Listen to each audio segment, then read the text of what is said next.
Morning Dose on this beautiful Friday morning. We love Fridays. Hey, it's time for a deep dive on a topic Dose.com has identified as a story that's worthy of our examination.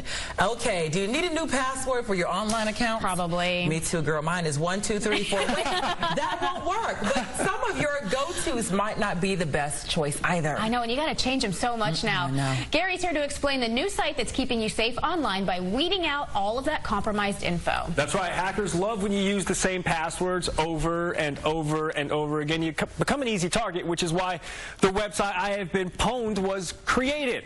Have I Been Pwned previously only showed you if your email had been compromised, but now the site contains a list of 306 million passwords that have been used in previous data breaches. Both individual and companies can use this service to boost security.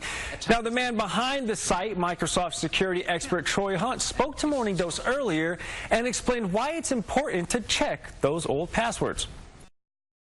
The problem is that once this password appears somewhere online, attackers then use it to try and break into people's accounts.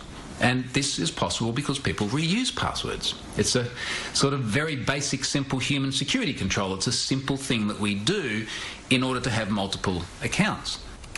Now, Hunt advises against checking a current password for obvious security reasons. Now, all of this tech lingo can be a little bit overwhelming, so let's break this down a little bit further. And for that, we bring in cybersecurity expert David Kennedy, who is the CEO of TrustedSec and Binary Fence. Good morning, David. Thanks so much for joining us. We hear passwords are posted online. What exactly does that mean? Are they floating around in some gigantic cloud out there? Yeah, there's actually a whole underground network called the dark web where hackers can sell and buy and trade usernames and passwords from hack sites, sites that you would visit every day that have experienced data breaches. And so they grab these passwords, they hack into these systems, and they sell them in the underground to make a profit and use those on other sites to gain access to your personal information. Yikes. Aside from the obvious, when you log online and your computer shuts down or it starts wigging out and you can tell you have a virus or that you've been hacked, how else can you check yourself for hacks to be a little more preemptive? Well, there's a lot of sites that get disclosed. Like the Have I Been Pwned site is great because they actively go and monitor the dark web looking for these types of passwords that have been breached. But we have laws now in place in the event that there are data breaches to have to disclose those if they impacted those. So keeping an eye on the news is a big one. Most notoriously there was LinkedIn a few years back. There's been a number of different data breaches that have your personal information on it. But I'd heavily recommend, if you're leveraging websites, incorporating what we call two-factor authentication.